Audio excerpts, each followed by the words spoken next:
Dios te bendiga y bienvenido a ¿Sabías que? Dios les bendiga, hermanos. Hoy en ¿Sabías que el bautismo es más que un paso de obediencia?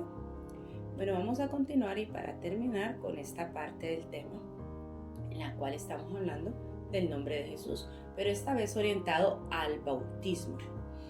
Entonces hoy iniciamos leyendo Primera de Juan 5:20, que dice: pero sabemos que el Hijo de Dios ha venido y nos ha dado entendimiento para conocer al que es verdadero.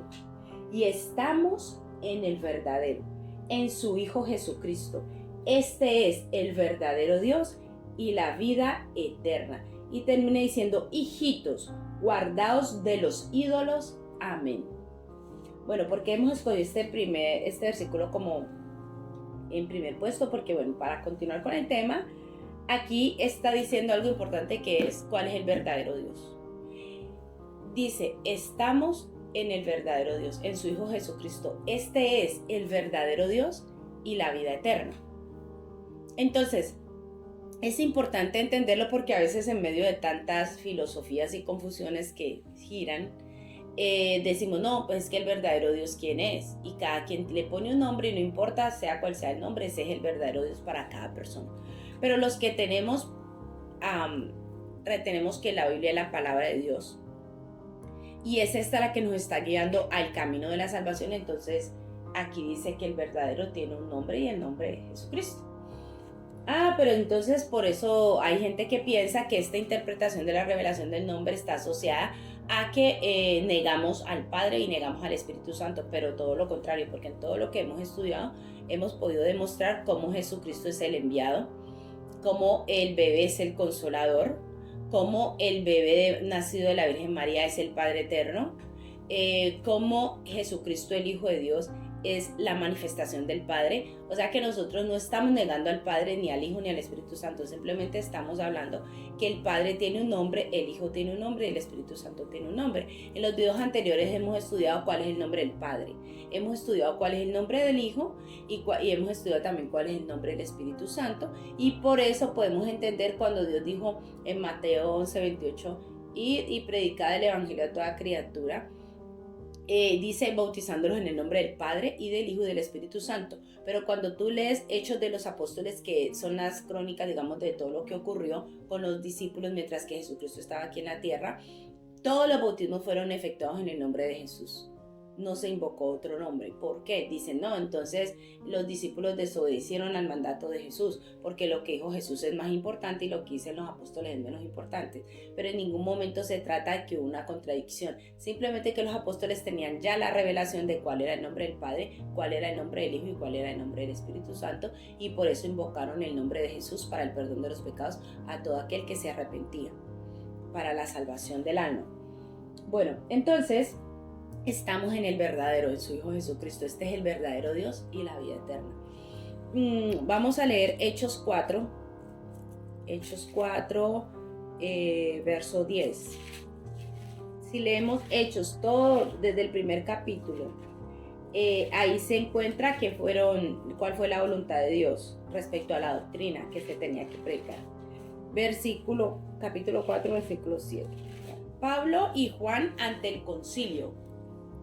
Dice: hablando ellos al pueblo, vinieron sobre ellos los sacerdotes con el jefe de la guardia del templo y los saduceos, resentidos de que enseñasen al pueblo y anunciasen en Jesús la resurrección de entre los muertos. O sea, el enojo era que hablaran en Jesús, la resurrección de entre los muertos, porque ellos tenían otra creencia respecto a esto de los muertos y eso. Dice: y les echaron mano y los pusieron en la cárcel hasta el día siguiente, porque era ya tarde. Pero muchos de los que habían oído la palabra creyeron, y el número de los varones era como 5,000. Cuando ellos hablaron en el nombre de Jesús, de la resurrección, de que en el nombre de Jesús nos vamos a volver a levantar y nos vamos a ver con Él, de que nuestros seres queridos que durmieron en Cristo también se levantarán. Entonces la gente creyó, se consoló, fueron 5,000 personas más o menos que se arrepintieron. Dice: aconteció al día siguiente que se reunieron en Jerusalén, los gobernantes, los ancianos y los escribas. Dice el verso 6: y el sumo sacerdote Anás y Caifás, y Juan y Alejandro, y todos los que eran de la familia de los sumos sacerdotes, y poniendo en medio le preguntaron: ¿con qué potestad o en qué nombre habéis hecho vosotros esto? Porque es que ellos hablaron en el nombre de Jesús y también fue gente sana en el nombre de Jesús. Y ellos dijeron que, y les estaban preguntando: ¿con qué potestad ustedes hicieron eso? O sea, ¿y quién les dio el permiso? Entonces Pedro, lleno del Espíritu Santo, o sea que no estaba en desobediencia de Dios, sino que estaba lleno del Espíritu Santo, le dijo: gobernantes del pueblo y ancianos de Israel, puestos que hoy se nos interroga acerca del beneficio hecho a un hombre enfermo, de qué manera éste haya sido sano, sea notorio a todos vosotros y a todo el pueblo de Israel que en el nombre de Jesucristo de Nazaret, a quien vosotros crucificasteis, a quien Dios resucitó de los muertos, por él este hombre está en vuestra presencia sano. Dijeron: en el nombre de Jesús fue sano, fue Dios que lo sanó y nosotros operamos, pero en el nombre del Señor. Entonces mire lo que pasó. Este Jesús es la piedra reprobada por vosotros los edificadores, la cual ha venido a ser cabeza del ángulo. Este Jesús es la piedra reprobada por vosotros los edificadores. Parafraseemos un poco este versículo.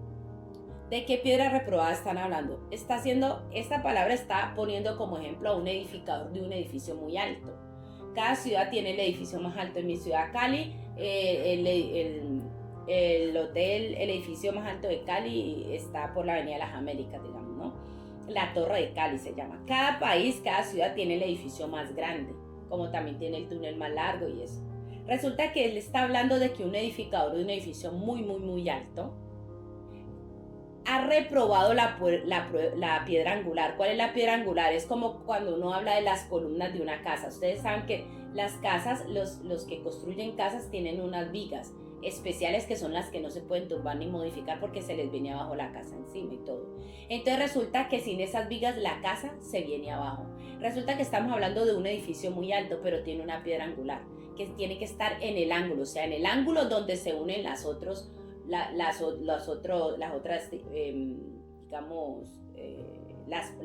paredes que sostienen la casa. Entonces, Jesús es el ejemplo de la piedra angular que está en el ángulo. Pero hay edificadores que quieren hacer un edificio gigantesco, pero esa piedra no la quieren meter allí. Entonces, ¿qué va a pasar con ese edificio? Se va a venir abajo tarde que temprano, a la primera oportunidad. Se va a venir abajo, porque es la piedra la que sostiene. Resulta que él les está diciendo a todos ellos en su cara, porque son gentes sacerdotes, seduceos, gente con autoridad religiosa y legal, pero a Jesús no lo querían en la ecuación. Entonces dice: este Jesús es la piedra reprobada por vosotros los edificadores, porque el edificio sí lo tenían, y bien alto y bien bonito, pero a Jesús no lo tenían ahí en medio de eso. Entonces no podemos caer en el error de creer tanto en Dios, ay mi Diosito, y que leer la Biblia y yo voy para la iglesia, esto y lo otro, y dejar por fuera la piedra angular y de Jesucristo no hablar, porque hay muchas cosas de las que se pueden hablar según la palabra de Dios. A mí me encanta escudriñar y hay muchos temas que yo escucho, videos. Me gusta mucho este programa de Excelencia Cristiana y cuando invitan a estas personas que hablan de los testimonios de Dios y todo. A mí me gusta mucho documentarme en las cosas de Cristo, pero uno no puede dejar a Jesucristo fuera de la ecuación y fuera de la predicación. Jesucristo tiene que ser siempre nuestra piedra angular. Y dice: y en ningún otro hay salvación, porque no hay otro nombre bajo el cielo dado a los hombres en el cual podamos ser salvos. Entonces a Jesús no se puede dejar por fuera de la ecuación. Por más que queramos hablar otros temas que nos gusten, Jesucristo debe ser la piedra angular. Luego dice: entonces viendo el denuedo de Pedro y de Juan, sabiendo que eran hombres sin letras y del vulgo, se maravillaban y le reconocían que habían estado con Jesús. Porque cuando uno entiende la palabra de Dios, el nombre de Jesús, quién es nuestro Dios, eso se te impregna y se va llenando de una unción, una autoridad que usted no se da ni cuenta, sino que se da cuenta cuando es puesto a prueba. Por ejemplo, uno no se imagina nada, pero un día alguien estaba enfermo y yo oré por esa persona, en el nombre del Señor esa persona fue sana. ¿Por qué? Porque Dios se manifestó. O sea, usted va buscando a Dios y eso se le va impregnando. Un día yo estaba aquí con unos dolores increíbles y yo no quería ir a dar al hospital, porque al entrar al hospital ya te meten en un proceso, unos tiempos. para volver a salir y estar en tu casa tranquilo. Y pues yo no quería ir al hospital, pero ese dolor era insoportable. Y mi esposo oró por mí. Puso la mano en el vientre, oró por mí. Inmediatamente el cólico me abandonó. Inmediatamente el cólico me abandonó. ¿Por qué? Porque Dios, en el nombre de Jesús, se hizo el milagro. Dios es el que opera. Es Dios. Cuando tú crees en Él, la unción de Dios está allí contigo. Simplemente que eso se manifiesta en un momento en que ha de manifestarse, en un momento de prueba, de necesidad, uno no se da ni cuenta. Pero Él siempre está allí y es necesario estar siempre en la presencia. Luego dice, y viendo al hombre que había sido sanado, que estaba en pie con ellos, no podían decir nada en contra, porque ya habían hecho un milagro en el nombre del Señor. Ya el sano estaba ahí, no sabían cómo acusarlo. Le preguntaron en qué potestad hicieron eso. Pues ellos le dijeron en el nombre del Señor. Dice el verso 17: sin embargo, para que no se divulgue más entre el pueblo, amenacemos, le decían entre ellos, para que no hablen de aquí en adelante a hombre alguno en este nombre. Porque el problema es ese, cuando se habla en el nombre. Si no se habla en el nombre no pasa nada, pero si se habla en el nombre es cuando empiezan las situaciones. Dice, y llamándolos le intimidaron que en ninguna manera hablasen ni enseñasen en el nombre de Jesús. Luego dice, mas Pedro y Juan respondiendo diciendo, juzgad si es justo delante de Dios, obedecer a vosotros antes que a Dios. Dice, porque no podemos dejar de decir lo que hemos visto y oído.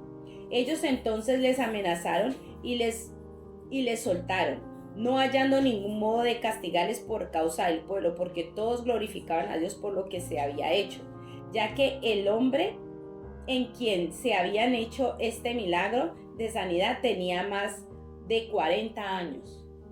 Hicieron un milagro de sanidad en un hombre de más de 40 años, el pueblo estaba muy contento, glorificaba a Dios, entonces no les podía matar porque todo el pueblo se les iba a ir en contra. Pero sí les dijeron, no queremos que hablen más en este nombre. No querían que ese nombre siquiera se divulgase. Y hoy por hoy hay disqueras donde no puede una persona sacar una adoración donde digan Jesús, porque entonces no, con ese nombre no. Pueden nombrar cualquier cosa, pero a Jesús no lo pueden nombrar. Entonces, hasta el sol de hoy está el enemigo de nuestras almas operando de esta manera. Pero hay poder en el nombre de Jesús, que este mensaje ha de llegar a quien ha de ser salvo, a quien ha de necesitarlo, a quien Dios ha de revelarle realmente su palabra como es y como está escrita verdaderamente.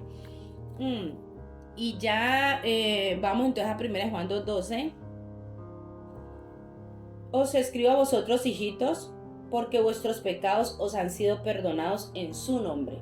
Porque es en el nombre que se perdonan los pecados. De hecho, esto lo han entendido cantidad de pastores, iglesias enteras que antes bautizaban en nombre de los títulos, el Padre, el Hijo y el Espíritu Santo, pero no invocaban el nombre, han entendido esta palabra y han hecho bautizar iglesias enteras en el nombre de Jesús. Y se ha manifestado la gloria de Dios, porque no puede haber un avivamiento sin el nombre.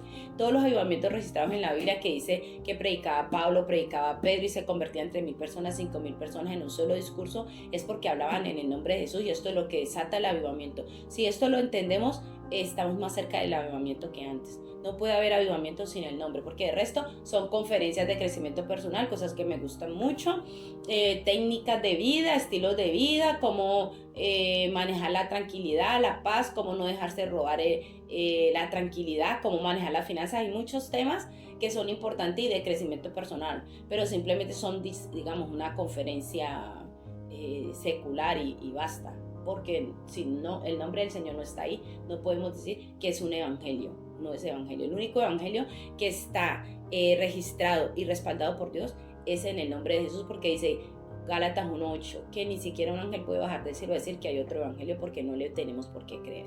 Es solamente este. Y vamos a terminar con este versículo, pero eso está, creo que es en Jeremías. Es un versículo bien bonito. Ya lo encontré, en gloria a ti, Jesús. Jeremías capítulo 9, verso 23. Así dijo Jehová: no se alabe el sabio en su sabiduría, ni en su valentía se alabe el valiente, ni el rico se alabe en sus riquezas. Mas alábese en esto el que hubiere de alabar, el que se hubiere de alabar, en entenderme, dice el Señor, y conocerme, que yo soy Jehová, que hago misericordia, juicio y justicia en la tierra, porque estas cosas quiero, dice Jehová. O sea que Sansón no tendría por qué alabarse por la fuerza que tiene, ni Salomón por toda la sabiduría que Dios le dio, dice, ni tampoco David, que era un hombre valiente. Ninguno de ellos se tenía que alabar por ninguno de estos atributos que Dios les dio, sino que dice la Biblia, al que Dios le da el permiso de que se alabe es al que le conoce a él. Y no hay una mejor manera de conocer a Dios que conociendo su nombre, conociendo su manifestación. Entonces dice, el que ha de alabarse, alabes en esto, en conocerme y entenderme que yo soy Dios. Dice que hace misericordia, juicio y justicia en la tierra, porque estas cosas quiero, dice Jehová. Conociendo a Dios es la única manera en que Dios le da el permiso de alabarse, en conocerle a Él. Por eso es importante conocer cuál es el nombre y en el nombre de quién es el avivamiento para este tiempo. Entonces, bueno, eso es todo para hoy. Si usted cree y considera que este mensaje le puede servir a usted o a cualquiera de las personas que usted conoce, pues dale clic en la campanita, suscríbete, así te llegarán todos los mensajes y compártelo con una persona que creas que verdaderamente lo necesita. Eso es todo por hoy. Dios les bendiga, amados hermanos, oyentes, amigos.